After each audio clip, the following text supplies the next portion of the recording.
kita proses perizinan itu perlu waktu sampai 5 tahun ya, itu baru perizinan itu paripurna. Waktu itu kita juga bingung bagaimana sih caranya untuk mendapatkan lahan ini dengan kondisi kita yang serba pas-pasan gitu ya.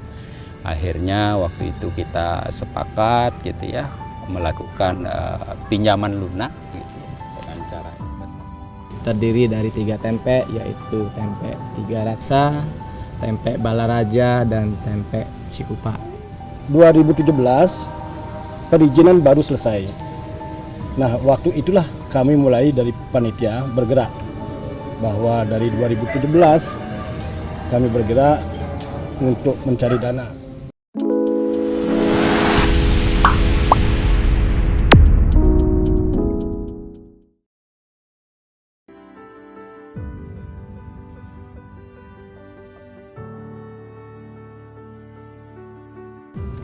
Om Swastiastu, pemirsa Hanantara TV. Kembali lagi bersama kami di program Hanantara Talk. Bersama saya, Elin Benyamin, yang akan memandu acara pada sore hari ini. Hanantara Talk kali ini merupakan special event basar di Pura Parahyangan Agung Buana Raksati. Chill in Parabusati. Chill in Parabusati merupakan tema yang sangat tepat yang diambil. Mengapa? Karena menyangkut suasana yang ada di tempat ini yang begitu tenang, begitu damai, kemudian memberikan suasana yang begitu damai di hati dan suasananya juga begitu santai.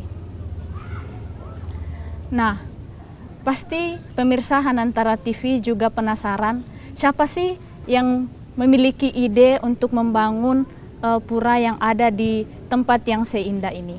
Nah, di sini kita sudah kedatangan ada 3 tokoh yang merupakan perintis atau tokoh yang membangun pura yang ada di tempat ini.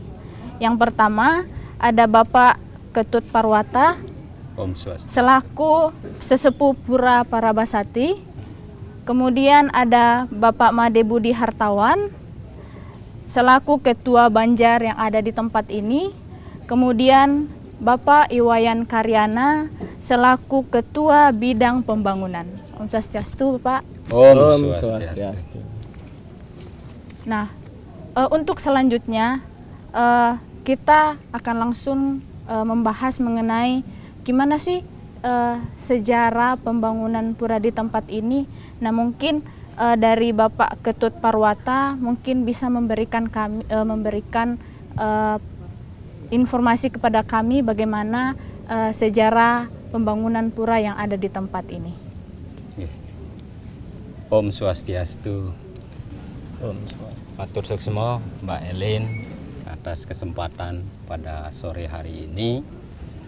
Ini suatu kehormatan bagi kami sebagai umat pengempon Pura Parahyangan Agung Buana Raksati. Sebagaimana De Elin bertanya bagaimana sejarah mengenai Pura Parahyangan Agung Buana Raksati ini. Perlu saya sampaikan bahwa dulu umat di pura ini adalah puronya di Kertajaya Tangerang. Ya, Kertajaya Tangerang. Waktu itu kita masih bergabung karena kita mekar, artinya dari kota menjadi kabupaten gitu ya. Otomatis kan kabupaten tidak punya tempat ibadah. Nah, dari umat yang berada di kabupaten menggagas gitu ya. Menggagas untuk mendirikan pura gitu ya. Supaya apa? Supaya umat-umat yang ada di wilayah kabupaten tidak terlalu jauh untuk melakukan peribadatan ke kota gitu ya. Akhirnya di situ diawali oleh 12 orang kalau nggak salah. Dulu kita pernah mendapat yang namanya pasos pasum di perumahan Citra Raya gitu ya. Namun karena kendala perizinan yang agak sulit di sana sehingga mencari alternatif, nah, tidak tahu akhirnya ketemu di sini namanya ini daerah Sodong ya, Sodong. kebetulan mayoritas penduduk di sekeliling ini keturunan Cina, ya, sehingga kita proses perizinan itu perlu waktu sampai 5 tahun, ya, itu baru perizinan itu paripurna, sehingga kita sudah mendapatkan izin. Nah, waktu mengambil lahan ini tadinya kita mau ngambil 1000 tapi dikasihnya di dalam, sehingga kita tidak punya akses untuk masuknya gitu ya. Akhirnya kita ambillah ini semua, kurang lebih 4.700 ya Pak Yan ya, 700. Nah, ini murni swadaya umat ya. Waktu itu kita juga bingung bagaimana sih caranya untuk mendapatkan lahan ini dengan kondisi kita yang serba pas-pasan gitu ya. Akhirnya waktu itu kita sepakat gitu ya melakukan pinjaman lunak gitu ya, dengan cara investasi.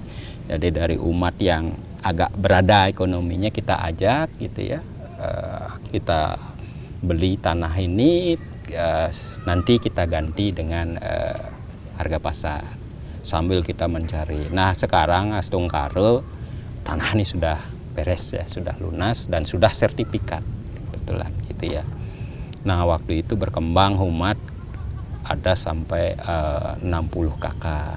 Nah kita membentuk Banjar ya, namanya KSAD Banjar Tiga Raksa gitu ya. Nah dari 60 umat itu mencar gitu ya, karena kita dirantau tidak ngelompok gitu ya. Akhirnya kita membentuk 3 tempe ya. Ada satu namanya tempe Balaraja, terus yang kedua tempe Tiga Raksa di dekat pura ini, dan yang ketiga adalah di tempe Cikupa yang melingkupi wilayah yang terdekat dengan wilayah. Kenapa kita membentuk tempe ya? Untuk memudahkan koordinasi, karena kita organisasi ini kan suka duka ya, artinya kalau ada hal-hal yang terkait dengan masalah sosial khususnya umat Hindu lebih mudah berkoordinasi dan berkomunikasi, itu intinya. Nah terus berlanjut untuk proses tanah itu sudah clear, akhirnya kita melanjutkan proses pembangunan pura, nanti biar lebih detail disampaikan oleh Pak Wayan gitu ya. Nah waktu periode pertama itu memang ketua Banjarnya adalah namanya Pak Nyoman Swaste. Pak Made ini udah generasi yang ketiga, ketua Banjar yang ketiga gitu ya. Nah itu akhirnya kita berusaha mencari dana, mencari iuran dari umat gitu ya, untuk membangun Perahyangan Agung Buwanarasati sebagaimana yang Bapak Ibu sudah lihat di belakang kami ini. Inilah yang baru prosesnya. Kelanjutannya bagaimana nanti disampaikan oleh Pak Wayan gitu ya. Mungkin kira-kira itu Mbak. Jadi teman-teman pemirsa Hanantara TV, meskipun di pura ini mulai dari prosesnya tanahnya itu sampai 5 tahun pemirsa baru resmi. Jadi betul-betul perjuangan yang dilakukan oleh para sesepuh-sesepuh yang ada di tempat ini, sehingga pura para Busati ini bisa ada di tempat ini. Dan seperti yang teman-teman lihat bahwa inilah pembangunan yang telah dilakukan sampai saat ini dan masih terus berlanjur proses selanjutnya. Nah mungkin Bapak, saya masih ada pertanyaan, mungkin bisa disampaikan beberapa tokoh yang menjadi perintis dan pendiri pura ini dari ke-12 yang sudah disampaikan tadi, mungkin beberapa bisa disampaikan namanya siapa? Saya nggak apal pasti ya, yang jelas yaitu ada Pak Nyoman Swaste, ada Pak Wayan Karyana, ada Pak Wayan Sumantro, beliau juga ketua Banjar periode kedua, ada saya, ada Pak Sukodano, ada Pak Gede Maharse, Pak Nangah Sukoharto, siapa lagi ya, saya nggak apal ya, tapi karena saya nggak pegang datanya. Tapi intinya diawali oleh 12 orang sampai kita ada 60 orang dan memenuhi syarat untuk membangun perizinan peribadatan itu ya. Iya. Nggih. Saya nggak hafal persis ya. Kira-kira itu. Jadi begitu ya teman-teman. Dari 12 orang ini, 12 orang perintis awalnya menjadi 60. Itu sangat luar biasa, dan pura ini juga bisa berdiri, dan sangat luar biasa perjuangan yang telah dilakukan oleh sesepuh-sesepuh yang ada di tempat ini. Nah, mungkin karena kita udah tahu sedikit sejarahnya, cerita singkat dari sejarah pura ini, nah pasti kita penasaran dong, gimana sih keadaan pura yang ada di tempat ini? Suasananya yang begitu sejuk kan, tentunya kita penasaran. Umat-umatnya itu di sana gimana sih? Pasti penasaran dong teman-teman pemirsa Hanantara TV. Nah, di sini kita juga ada nih Bapak Toko yang merupakan ketua Banjar yang ada di tempat ini, Bapak Made Budi Hartawan. Mungkin bisa disampaikan sedikit Pak, gimana sih keadaan umat yang ada di tempat ini gitu Pak? Baik, Mbak Elin dan pemirsa Hanantara TV. Sebelum saya memberikan Bapak informasi, terimalah salam pengjali umat dari Titiang. Om Swastiastu. Om Swastiastu. Om Awigenam Astuna Mesidam. Om Anobadra Ketawayantu Wiswata. Semoga pikiran yang baik datang dari segala penjuru. Segala puja dan puji syukur mari selalu kita haturkan kehadapan ide Sang Hyang Widi Wasa dengan segala manifestasinya, terutama kepada beliau yang linggih miliki ring parayangan agung Buan Harsati. Karena atas asung kota warunugrahanya kita bisa berkumpul di tempat ini dengan keadaan yang baik. Terima kasih atas kehadiran semeton dari Hanantara TV. Dengan senang hati akan saya ceritakan bagaimana keadaan kita di sini. Baik, Mbak Elin, seperti tadi pertanyaan bagaimana keadaan umat kita di sini gitu ya. Saat ini umat Banjar Tiga Rasa sekitar 95 kakak yang tersebar di daerah Kabupaten Tangerang. Terdiri dari 3 tempe, yaitu tempe Tiga Raksa, tempe Balaraja, dan tempe Cikupa. Sebagian umat Kabupaten Tangerang masih ikut di Pura Kertajaya, yang dimana itu adalah wilayah kota, karena memang wilayahnya lebih dekat ke Pura Kertajaya Tangerang. Jadi kita berbicara di Parayangan Agung Buan Raksati dan Banjar Tiga Raksa adalah 95 kakak yang rata-rata adalah karyawan pabrik. Ya, jadi ada juga sedikit PNS, ada juga TNI, Polri, dan wira swasta tentunya. Jadi dengan semangat membangun, kita dari hari ke hari terus mengupayakan bagaimana Banjar melaksanakan kegiatannya yang saat ini lebih menitik beratkan kepada pembangunan fisik seperti yang terlihat di belakang. Jadi masih sedikit panjang tahapannya untuk bisa ngentak linggi. Mohon doanya kepada pemirsa Hanantara TV, semoga kami ring Banjar Tiga Raksa Parayangan Agung Buan Sati bisa melaksanakan kegiatan Banjar dengan baik, bisa melaksanakan tugas kami untuk membangun Parayangan Agung Buan Sati dengan baik. Mohon doanya juga Pak Elin dan teman-teman dari Hanantara TV. Kira-kira demikian yang dapat yang sampaikan. Jika masih ada yang perlu penjelasan, nanti kita sambung. Apakah masih ada yang kurang nih sebelum yang tutup? Mungkin di sini ada nggak sih Pak, mungkin umat-umat dari luar Tangerang yang datang ke sini, Tirta Yatra dari wilayah-wilayah yang ada di sekitar Jakarta, kemudian mungkin dari Lampung juga ada, kemudian dari Bali bahkan mungkin ada yang pernah Tirta Yatra ke sini gitu. Oh iya, baik. Tentu sudah banyak umat dari daerah Jabodebek yang melaksanakan tirta-tirta ke sini. Sudah kita hampir 1 bulan sekali itu ada saja yang melaksanakan tirta-tirta. Kenapa demikian? Mungkin karena ini pura yang sedang membangun, jadi semangat umat di Jabodebek ini untuk membantu kami. Karena kami kan hanya pengempuan pura, ini adalah milik kita semua, termasuk milik pemirsa Hanantara TV. Jadi dapat kami sampaikan hampir setiap bulan ada saja umat dari tempe-tempe pura di wilayah Jabodebek melaksanakan tirta-yatra. Tentu mereka konfirmasi terlebih dahulu karena kan kadang-kadang jadwalnya berbenturan. Dari luar Jabodebek juga sudah pernah, dari Bali sudah, dari Lampung ada. Tepat pertanyaan sudah dikatakan, jadi memang betul dari Lampung ada, dari Bali juga ada. Tapi lebih banyak dari Jabodebek, kira-kira demikian. Oke.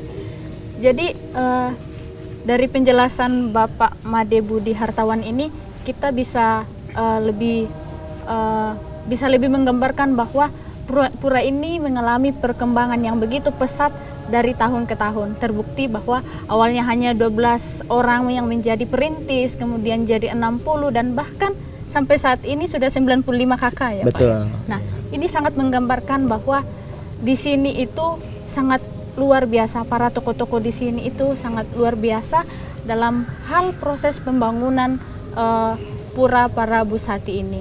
Nah, di sini juga kita bisa lihat bahwa umat yang ada di tempat ini ada 3 tempe ya Pak. Iya, Nah, betul. ada 3 tempe yang ada di tempat ini dan sangat luar biasa. Saya kira sangat luar biasa. Kenapa? Karena pembangunannya sudah sampai seperti ini dan bahkan sampai saat ini masih proses pembangunannya masih berlanjut.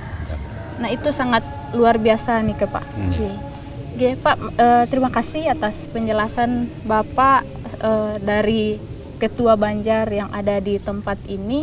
Nah, selanjutnya teman-teman pasti dari tadi kan sudah disebutkan, sudah sering disebutkan oleh Bapak tokoh-tokoh ini bahwa ada pembangunan yang sedang berlanjut. Kemudian saya juga mengatakan bahwa proses pembangunan sampai saat ini masih berjalan. Nah, di sini ada tokoh yang merupakan pakar. Kenapa saya katakan pakar? Karena ternyata beliau ini, Bapak Wayan Karyana ini merupakan ketua pembangunan mulai dari awal, dari 2010 sampai saat ini. Ini sangat luar biasa ya teman-teman. Sudah 13 tahun Bapak ini menjadi ketua pembangunan pura yang ada di tempat ini. Nah, mungkin bisa dijelaskan sedikit Pak, bagaimana sih proses awal pembangunan yang ada di tempat ini? Oke. Terima kasih Mbak Elin. Om Swastiastu. Om Swastiastu. Pemirsa Hanantara TV yang berbahagia. Saya Iwayan Karyana, Ketua Pembangunan Parahyangan Agung Buana Raksati, yang sekaligus sebagai Ketua Parisado Hindu Dharma Kabupaten Tangerang, bahwa Parahyangan Agung Buana Raksati ini berlokasi di Kampung Sodong, RT 002, RW 04, Kampung Sodong, Desa Sodong, Kecamatan Tiga Raksa, Kabupaten Tangerang. Bahwa dari awal saya ditunjuk sebagai ketua pembangunan. Nah, 2017 perizinan baru selesai. Nah, waktu itulah kami mulai dari panitia bergerak. Bahwa dari 2017 kami bergerak untuk mencari dana untuk membangun Parahyangan Agung Buana Raksati. 2018 kami membuatlah awal basar yang kedua. Waktu itu kita juga melakukan basar dan penggalian dana dari seluruh elemen, baik dari wira swasta, dari umat yang ada di sini di Parahyangan Agung Buana Raksati ini, dari swasta maupun dari pemerintah, bahwa kami berlanjut akhirnya dari akhir 2018 menyambung ke 2019 mencarilah undagi yang bisa membangun. Nah, ada waktu itu 3 kami cari, akhirnya ketemulah salah satu undagi yang untuk membangun Perayaan Agung Bonarasati ini. 2019 selesai, yaitu di Utama Mandala. Ya. Nah, selesai di 2019, akhir 2019, menyambunglah kami supaya bisa sembahyang seluruh umat. Akhirnya tanggal 10 Januari 2020 kita melaksanakan Laspas Alit. Nah, selesai Laspas Alit, ketemulah yang namanya adalah musibah, yaitu COVID-19. Kami berhenti dari tahun 2000 sama 2021 kami berhenti. 2022 kami bergerak lagi panitia, mendapatkanlah dana untuk membangun yaitu Candi Kurung dan 2 candi pembatas. Selesai 2023 awal kami upaya lagi karena belum selesai nih pembangunannya, yaitu penyengkernya belum selesai. Nah, akhirnya kami berembuk panitia melaporkan kepada Ketua Banjar, akhirnya kita akan berlanjut menggali dana. Salah satu penggali dana ini adalah nanti akan dilaksanakan basar, yaitu tanggal 1 Juli 2023 ini. Nah, basar itulah nanti kami kalau walaupun dapat berapapun nanti dana Pulio, kita akan membuat bangunan yaitu penyengker. Penyengker yang sekitar lebih kurang ya dana itu memerlukan hampir 1,8 M. Itu. Nah, nanti salah satu dana Pulio ini yaitu dari basar. Selain basar juga kami akan menggali dana baik di swasta, BUMN dan umat sendiri supaya nanti penyengker selesai baru nanti kami akan melaksanakan Antek Linggih. Itu kira-kira yang saya sampaikan. Ya, mudah-mudahan pemirsa bisa membantu kami dalam upaya untuk penggalian dana ini. Oke. Saya masih ada sedikit pertanyaan, Pak, mengenai masalah pendanaan.